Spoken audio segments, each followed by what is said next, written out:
गोहाना की सड़कों पर बाजार में चलते हुए, ये बाजार है गोहाना का, तो ये इतनी सारी महिलाएं मुझे दिखी, इनके हाथ में पर्चे थे तो मैं रुक गया। तो आप लोग किसके प्रचार के लिए निकली? जगबीर सिंह मलिक के लिए। ये तो 4-5 बार जीत लिए, कुछ करा? तो फिर वोट तो सब कुछ किया ही सब कुछ है। सबसे बड़ी ईमानदारी इनके पास, इसलिए लोग बार बार इनको बना रहे हैं। चोरी नहीं की इन्होंने, जो लोगों के सामूहिक काम बहुत ज्यादा करा इन्होंने। सड़कों का निर्माण, गांव में खेतों में पानी वगैरह सब कुछ। आप कांग्रेस पार्टी में भी हैं? मैं तो उनकी भाभी हूँ, तो सब किसी में हूँ। मैं तो उनकी भाभी हूँ, तो कांग्रेस पार्टी में क्यों नहीं होंगी मैं? उनकी भाभी हो? हाँ जी, ये उनकी मिसेज है, ये छोटे भाई की मिसेज है। कौन? हम सारी फैमिली है। कौन मिसेज है उनकी? ये भी संतोष मलिक। ओहो, विधायक जी की आप पत्नी है? हाँ जी। तो ये आप सब रिश्तेदारों को लेकर निकली क्या? हाँ, ये कोई मेरी फ्रेंड है और कोई हमारी रिश्तेदारी है और सब हमसे हैं। ओह, विधायक लोगों की पत्नियां तो बड़ा लाव लश्कर से चलती है, आप पैदल ही जा रही? हम पैदल घूमते हैं और डोर टू डोर करते हैं गोहाना। लोग कह रहे गाड़ी में वैसे आ जाते हैं जहाँ जगह जाना होता है, इधर से उधर, पर वैसे डोर टू डोर करते हैं। तो बहुत लोग कह रहे कि इस बार तो लड़ाई तगड़ी है, कई निर्दलीय उठ गए। कोई तगड़ी नहीं है, हम तो बिना लहर के जीते हैं, तब लहर में तो जीतेंगे ही। कौन कह रहा लहर है? ना खूब है, हमको तो दिखती है जब हम सबके मूड से लगता है कि भाई हाँ अब क्या हमारी लहर है। प्रधानमंत्री जी भी तो यहाँ आने वाले हैं। वो आते रहेंगे, उसमें उनको कौन पूछता? प्रधानमंत्री जी आएंगे, वहाँ वोट घटेंगे। बीजेपी को कोई वोट नहीं देगा अब की बार। ये मोदी का कोई वो नहीं है रोल। प्रधानमंत्री जहाँ जहाँ गए ना, वहाँ बंटाधार होया। कहाँ? जहाँ जहाँ उन्होंने रैली की, उसी जगह पे उनका कैंडिडेट हारा। हरियाणा में जहाँ भी जाएंगे। पता नहीं, अभी 240 सीट आई ना बीजेपी की। अरे फिर वो तो बहुत कुछ कह रहे थे, आई क्यों नहीं?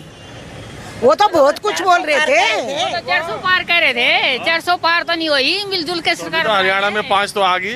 आगे ना 5 आएगी ना, वो तो फिर कह रहा था एक भी नहीं है। वो तो ये कह रहे थे एक भी नहीं है। 10 में से 5 ले गए तो 50 में तो बहुत कुछ आ जाता है। अब देखना आ जाता है ना, मानो ना। एक आधी बात हमारी भी वहाँ करो कि बहुत कुछ आ जाता है। चलो, ये बात तो 5 जीतना तो बड़ी बात है, लेकिन एक बात बताओ, लोग ये कहें, बीजेपी वाले ये कहे कि देखो ये तो पर्ची खर्ची पर नौकरी देते थे और हमने सब पढ़े लिखे सही लोगों को। सुनो, अब हम जो बात बोलना नहीं चाहते वो आप बुलवाना चाहते हो। वो तो यूं नोट बांट रहे, हमारे पास ऐसा नोट है नहीं। लोग इलेक्शन लड़ाते हैं हमारे को और हम हमारे को जिताते, इतना ही पैसा हमारे पास। लोगों के पैसों से हम लड़ते हैं इलेक्शन और जीतते हैं हमेशा।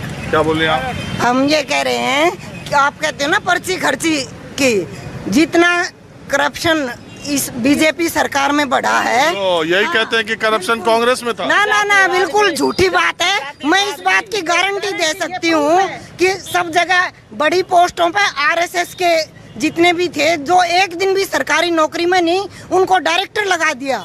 मैंने कोर्ट में केस किया, मैं खुद डायरेक्टर थी। रिटायर की शिक्षा विभाग में 8 साल तक मैं सबसे बड़े पद पर रही, डायरेक्टर SCRT रही, लेकिन उस पद पर जो अयोग्य व्यक्ति था, आरएसएस का बंदा था, एक दिन भी सरकारी नौकरी में नहीं रहा, सीधे उसको डायरेक्टर लगा दिया।